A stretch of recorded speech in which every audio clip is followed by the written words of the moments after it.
Mabuhay ang madayaw. Good day everyone. So I am Colonel Chani Amirflor, together with my group mates, John Artus, Daniel Senyang, Al Nathaniel Montañez, and lastly Mr. Bernard Ruiz. So our assigned topic is Lesson 5 and Lesson 6. So I will start with the Lesson 5. So International Convention on the Suppression and Punishment of the Crime of Apartheid. So what is apartheid? So apartheid refers to the implementation and maintenance of a system of legalized racial segregation in which one racial group is deprived of political and civil rights. What is the category of apartheid?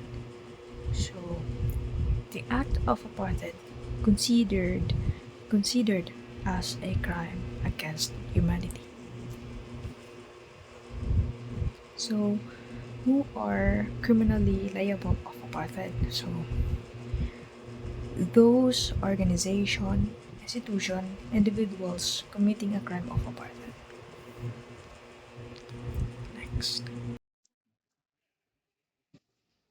Okay, so in your main acts related to apartheid. So from the word itself, apartheid meaning meaning it is racial segregation or racial discrimination towards other ethnics to another.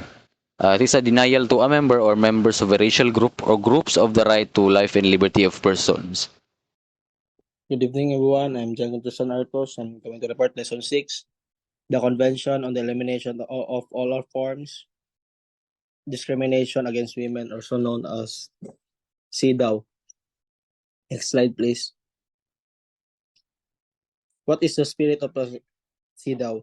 It is rooted in the goals of the United Nations to reaffirm faith in the fundamentals, human rights, in the dignity and worth of human person, in the equality rights of men and women.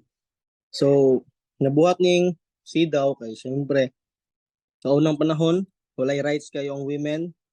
Kay siyempre, World War II, mas kailangan ang men, dominant sila, mga buhatonon. Yes, na babae, pero wala kayo sila right. So, na mga discrimination pag abot sila ha. Next slide, please.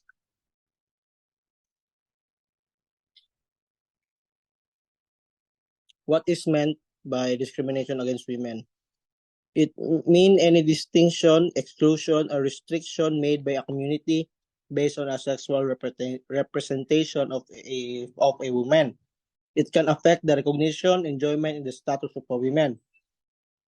So, ang discrimination against women, as akong giingon kanina, di ba, World War II, syempre, sa unang panahon, wala may right mag-vote ang women.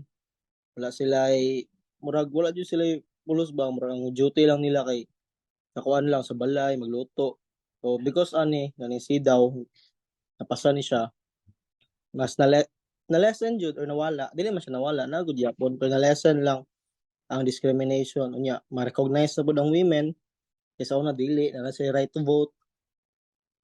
Nana. Next, please.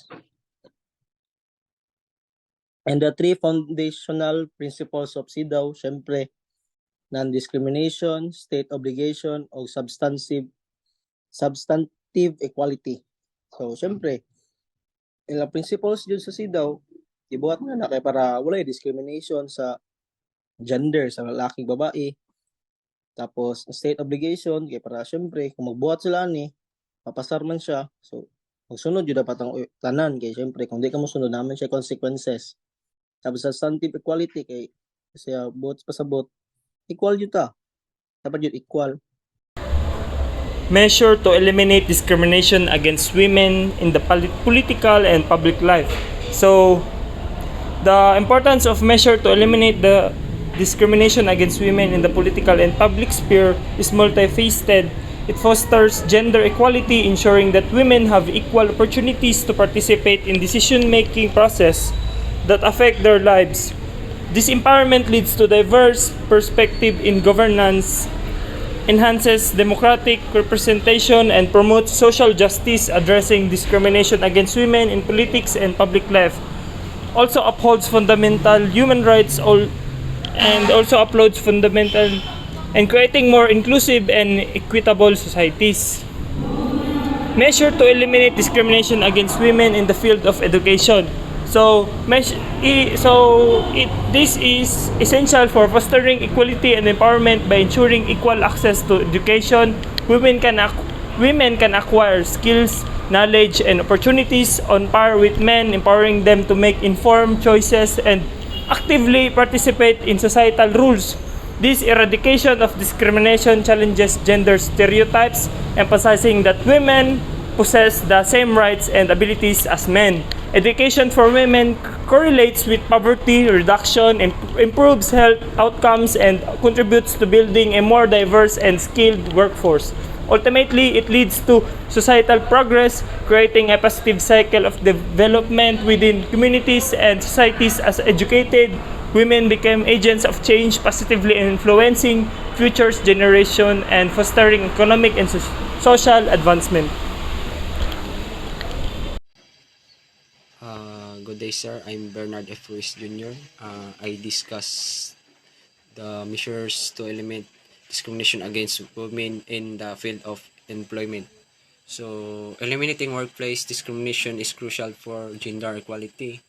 Then, government should enforce laws prohibiting discrimination in all aspects, opportunities, policies, raising awareness, providing training, flexible work arrangement, and parental leave.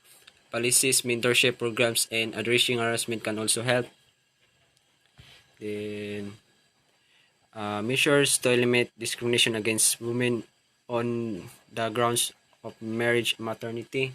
So, discriminations against women based on marriage or maternity violates their rights and limits their opportunities in the workforce.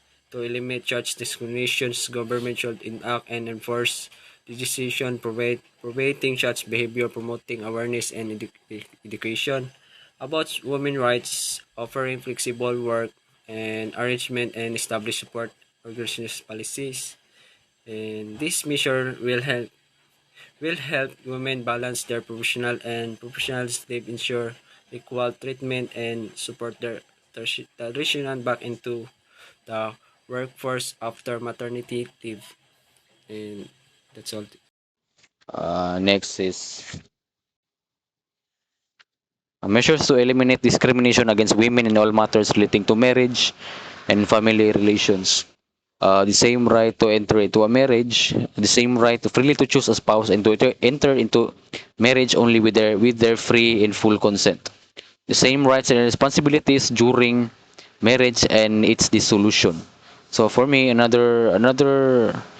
can suggest the best way to eliminate discrimination against women in all matters is to impose a much heavier punishment for those who dare to violate this kind of law.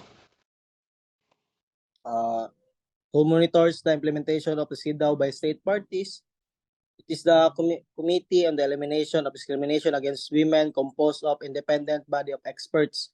So, syempre, di lang man na siya basta-basta na simple nga tao lang. So, mga experts, yun na siya, mga attorney, nga mo tanaw sa mga balaod, kung dapat mo yun na siya nga sundon. And that's all. Thank you. Next reporter, please.